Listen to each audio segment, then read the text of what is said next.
Before we start today's show, we want to say thank you for listening. 2025 was a historic year for public media.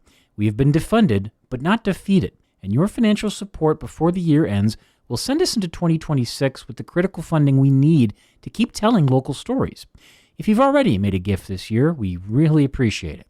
If not, please consider donating at WGLT.org. Thank you. Changes to a worker visa program will be costly for a Central Illinois healthcare provider. It's one of the things you need to know to start your day for Friday, December 19th. I'm Ryan Denham, and this is WGLT's The Leadoff. Now let's lead off with OSF Healthcare. The Peoria-based system with a big presence in Bloomington Normal says the Trump administration's higher price tag for H-1B visas will cost them up to $6 million a year. WGLT's Cindy Alcazar has more. OSF's head of HR, Shelley Parn, says employing international clinicians is part of their hiring strategy. Since 2021, the medical group has used the H-1B visa program to recruit about 150 clinicians across the Central Illinois region. The price jumped from $5,000 to $100,000 this fall after President Trump changed the program by executive order. Parn says the new fee, quote, poses a significant challenge for health systems nationwide. The program is used to fill highly skilled jobs in the medical and tech sectors. Immigration attorney Matt Kenning says Trump's executive order blames tech companies of abusing the program and suppressing the wages of American workers. Companies in the U.S. sort of outsourcing their IT department by hiring these firms that employ mostly H-1B workers and then firing their U.S. technical IT staff. OSF says they'll pursue an exemption for H-1B visas in the medical field.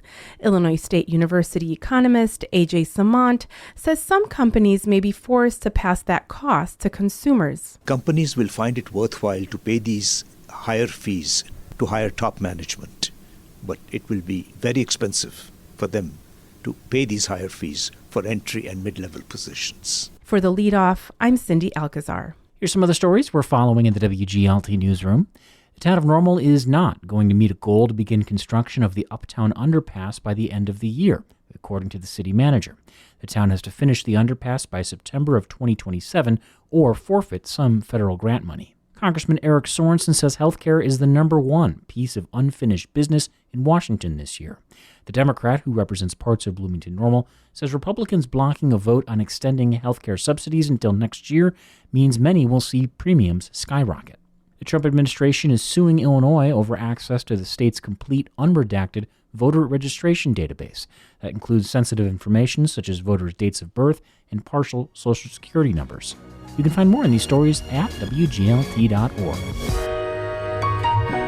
Bloomington singer-songwriter Dan Hubbard has been out on the road this fall, playing songs from his first new record in years. Hubbard plays the first hometown show of his Letting Go tour in January, with a one-night full-band concert at the Castle Theater. It's a petite album, just 6 songs in total, and the first of a 2-part release marking a shift in Hubbard's sound and approach to songwriting. WGLT's Lauren Warnicki asked him, what exactly is he letting go of? Oh, man, that is the idea of letting go, I think, has a few different meanings.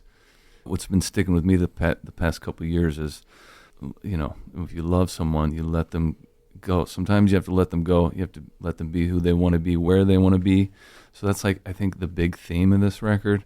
But also, personally, a couple of years ago, my wife had to rush me to the hospital. I had a vertigo episode, which I had never experienced. So we thought I was having a stroke.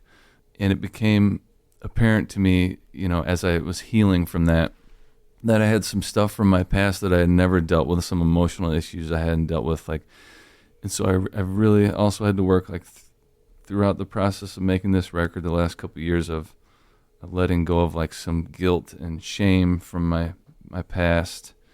And, starting to I know this sounds cheesy, but love myself and treat myself kindly. So, there's that aspect of my personal life. And then professionally, just not letting go of people's expectations of me, letting go of my own expectations of me as an artist, and not caring what anyone thinks, and just going into it completely open. Seems like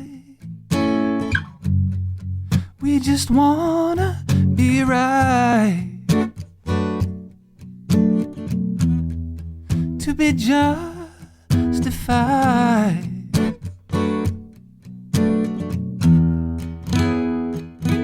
Like, I'm gonna have fun with this. I'm gonna see where it takes us.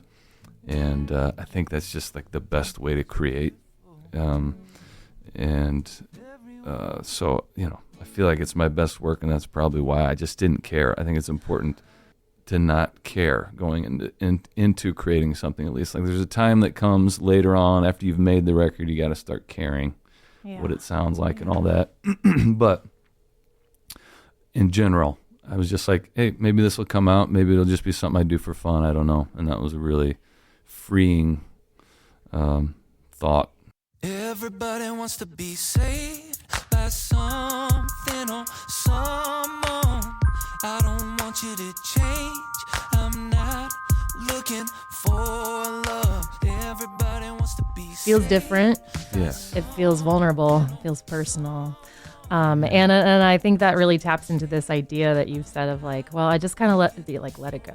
You know, I'm just gonna write this, and I'm not setting an expectation for myself of what it's gonna be. Yeah, and sonically, I just tried a bunch of stuff I'd never tried before, so that was really fun. That's part of that freeing process. Like, people are probably gonna think this is weird or doesn't sound like me or something, but I went for it, and I couldn't be happier with how it turned out, honestly.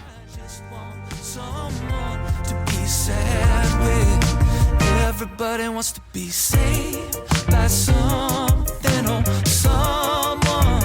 I don't want you to change. I'm not looking for love. Dan Hubbard's Letting Go is available on vinyl and streaming platforms. He'll play a full band show at the Castle Theater on January 17th. Champaign-Urbana native Caleb Brown plays the opening set. For Datebook on WGLT and WGLT.org, I'm Lauren Warnicki. Support for arts and culture coverage on WGLT comes from PNC Financial Services. PNC is committed to supporting local arts and culture events in the communities they serve. And that is it for today on this final episode of WGLT's The Leadoff. I'm Ryan Denham. The show is produced by Lou Warner. Thank you for listening. Next to someone with sad eyes, a good heart who makes me laugh.